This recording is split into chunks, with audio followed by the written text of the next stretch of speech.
Hello friends, welcome to my YouTube channel. ಹೇಗಿದ್ದೀರಾ ಎಲ್ಲರೂ? ಇವತ್ತಿನ ವಿಡಿಯೋದಲ್ಲಿ ನಾನು ದಾಲ್ ಪಾಲಕ್ ಕರಿ ರೆಸಿಪಿ ತೋರಿಸ್ತಾ ಇದ್ದೀನಿ. ತುಂಬಾ ಟೇಸ್ಟಿಯಾಗಿದೆ, ಹಾಗೆ ತುಂಬ ಸಿಂಪಲ್ ಆ್ಯಂಡ್ ಈಸಿಯಾಗಿದೆ. ಯಾರಿಗೆ ಬೇಕಾದರೂ ಮನೆಯಲ್ಲಿ ಮಾಡ್ಕೋಬೋದು, ಅಷ್ಟು ಈಸಿಯಾಗಿರುವಂಥ ರೆಸಿಪಿ. ನೀವು ಒಂದು ಸಲ ಇದನ್ನು ಟ್ರೈ ಮಾಡಿ. ಬನ್ನಿ ಇದನ್ನು ಹೇಗೆ ಮಾಡೋದು ಅಂತ ನೋಡೋಣ. ಮೊದಲಿಗೆ ನಾನಿಲ್ಲಿ ಅರ್ಧ ಕಪ್ಪಷ್ಟು ಬೇಳೆ ತೊಗೊಂಡಿದ್ದೀನಿ, ತೊಗರಿಬೇಳೆ. ಇದನ್ನು ಚೆನ್ನಾಗಿ ವಾಶ್ ಮಾಡಿ 2-3 ಸಲ ವಾಶ್ ಮಾಡಿ ಆಮೇಲೆ ಇದನ್ನು ಒಂದು 10 ನಿಮಿಷ ನೆನೆ ಇಡ್ತಾ ಇದ್ದೀನಿ. ಇದಿಲ್ಲಿ ನೆನೀತಾ ಇರಲಿ. ಈಗ ಒಂದು ಕುಕ್ಕರಿಗೆ ಸ್ವಲ್ಪ ಎಣ್ಣೆ ಹಾಕ್ಕೊಂಡಿದ್ದೀನಿ, 3-4 ಟೇಬಲ್ ಸ್ಪೂನಷ್ಟು. ಹಾಗೆ ಸಾಸಿವೆ ಹಾಕ್ಕೊಂಡಿದ್ದೀನಿ. ಸಾಸಿವೆ ಸಿಡಿದ ಮೇಲೆ ಇದಕ್ಕೆ 1 ಟೀ ಸ್ಪೂನಷ್ಟು ಜೀರಿಗೆಯನ್ನು ಹಾಕ್ಕೊಳ್ತಾ ಇದ್ದೀನಿ. ಇದರ ಫ್ಲೇವರ್ ತುಂಬ ಚೆನ್ನಾಗಿರುತ್ತೆ ಈ ಸಾರಿಗೆ. ಈಗ 2 ಒಣಮೆಣಸನ್ನು ಕೂಡ ಕಟ್ ಮಾಡಿ ಹಾಕ್ಕೊಂಡಿದ್ದೀನಿ. ಈಗ ಒಂದು 10 ಹೆಸರು ಬೆಳ್ಳುಳ್ಳಿನ ಸಣ್ಣದಾಗಿ ಕಟ್ ಮಾಡಿ ಹಾಕ್ಕೊಂಡಿದ್ದೀನಿ. ಈ ಬೆಳ್ಳುಳ್ಳಿ ಚೆನ್ನಾಗಿ ಫ್ರೈ ಆಗಬೇಕು, ಈ ಬೆಳ್ಳುಳ್ಳಿ ಫ್ಲೇವರ್ ಚೆನ್ನಾಗಿ ಇಳ್ಕೋಬೇಕು. ಅಲ್ಲಿವರೆಗೂ ಇದನ್ನು ಫ್ರೈ ಮಾಡ್ಕೊಳ್ಳಿ. ಒಂದು ಗೋಲ್ಡನ್ ಬ್ರೌನ್ ಬರೋ ತನಕ ಇದನ್ನು ಫ್ರೈ ಮಾಡ್ಕೊಳ್ಳಿ. ಈ ಸಾರಿಗೆ ಇದೇ ತುಂಬ ಟೇಸ್ಟಿಯಾಗಿರುವಂಥದ್ದು. ಈಗ ನಾನೊಂದು ಅರ್ಧ ಈರುಳ್ಳಿನ ಹಾಕ್ಕೊಂಡಿದ್ದೀನಿ. ಹಾಕ್ಕೊಂಡು ಇದನ್ನು ಕೂಡ ಸಾಟ್ ಮಾಡ್ತಾಯಿದ್ದೀನಿ.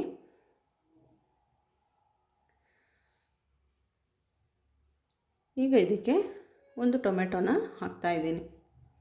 ಟೊಮೆಟೊ ಬೇಕಿದ್ರೆ ಕ್ವಾಂಟಿಟಿ ಕಡಿಮೆ ಹಾಕ್ಬೋದು. ಈಗ ಇದನ್ನು ಸ್ವಲ್ಪ ಹೊತ್ತು ಫ್ರೈ ಮಾಡ್ಕೊಳ್ತಾ ಇದ್ದೀನಿ. ಟೊಮೆಟೊ ಬೇಗ ಬೇಯೋದಕ್ಕೋಸ್ಕರ ಸ್ವಲ್ಪ ಉಪ್ಪು ಹಾಕ್ಕೊಂಡಿದ್ದೀನಿ. ಇದನ್ನು ಚೆನ್ನಾಗಿ ಮಿಕ್ಸ್ ಮಾಡಿ ಈಗ ಇದಕ್ಕೆ ಅರಿಶಿನ ಹುಡಿ ಹಾಕ್ತಾಯಿದ್ದೀನಿ. ಅರ್ಧ ಟೀ ಸ್ಪೂನಷ್ಟು. 1.5 ಟೀ ಸ್ಪೂನಷ್ಟು ಖಾರದ ಪುಡಿ ಹಾಕ್ತಾಯಿದ್ದೀನಿ. ಹಾಗೆ ಅರ್ಧ ಟೀ ಸ್ಪೂನಷ್ಟು ಧನಿಯಾ ಪುಡಿ, 1 ಟೀ ಸ್ಪೂನಷ್ಟು ಗರಂ ಮಸಾಲ ಹಾಕಿದ್ದೀನಿ. 2-3 ಹಸಿಮೆಣಸನ್ನು ಕಟ್ ಮಾಡಿ ಹಾಕ್ಕೊಂಡಿದ್ದೀನಿ. ಇದನ್ನು ಚೆನ್ನಾಗಿ ಫ್ರೈ ಮಾಡಬೇಕು. ಅದರ ಮಸಾಲೆ ಎಲ್ಲ ಚೆನ್ನಾಗಿ ಮಿಕ್ಸ್ ಆಗಬೇಕು. ಈಗ ನಾನಿಲ್ಲಿ 2 ಕಟ್ ಪಾಲಕನ್ನು ಕಟ್ ಮಾಡಿ ಹಾಕ್ಕೊಂಡಿದ್ದೀನಿ. ಅಡ್ಡಾದಿಡ್ಡಿ ಕಟ್ ಮಾಡಿದ್ದೀನಿ, ಹೇಗೆ ಬೇಕಾದರೂ ಮಾಡ್ಕೊಳ್ಳಿ. ಈಗ ಇದನ್ನು ಸ್ವಲ್ಪ ಮಿಕ್ಸ್ ಮಾಡಬೇಕು. ಹಾಕುವಾಗ ಮೇಲೆ ತನಕ ಇತ್ತು, ಮಿಕ್ಸ್ ಮಾಡಿದ ತಕ್ಷಣ ತಳಕ್ಕೆ ಹೋಗಿಬಿಟ್ಟಿದೆ. ಈ ರೀತಿ ಚೆನ್ನಾಗಿ ಮಿಕ್ಸ್ ಮಾಡ್ಕೊಳ್ಳಿ.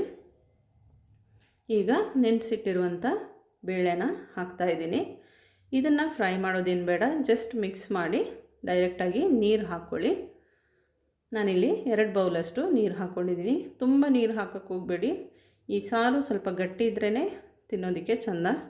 ರೈಸ್ ಜೊತೆ ತುಂಬ ಚೆನ್ನಾಗಿರುತ್ತೆ, ವೈಟ್ ರೈಸ್ ಜೊತೆ. ಇದಕ್ಕೆ ಸ್ವಲ್ಪ ಉಪ್ಪು ಬೇಕಿತ್ತು, ಹಾಕ್ಕೊಂಡಿದ್ದೀನಿ. ಟೊಮೆಟೊ ಜೊತೆ ಉಪ್ಪು ಹಾಕಿದಾಗ ಸ್ವಲ್ಪ ಜಾಸ್ತಿನೇ ಹಾಕಿದ್ದೆ, ಅದಕ್ಕೆ ನೋಡಿ ಸ್ವಲ್ಪ ಹಾಕ್ಕೊಂಡಿದ್ದೀನಿ. ಈಗ ಇದರ ಮುಚ್ಚಳ ಮುಚ್ಚಿ ಇದನ್ನು ಈಗ 3 ವಿಷಲ್ ಕೂಗಿಸ್ಕೋಬೇಕು. ಇದು 3 ವಿಷಲ್ ಆದ ನಂತರ ನಾನು ಓಪನ್ ಮಾಡ್ತಾಯಿದ್ದೀನಿ. ನೋಡಿ ಈ ರೀತಿ ಇರುತ್ತೆ.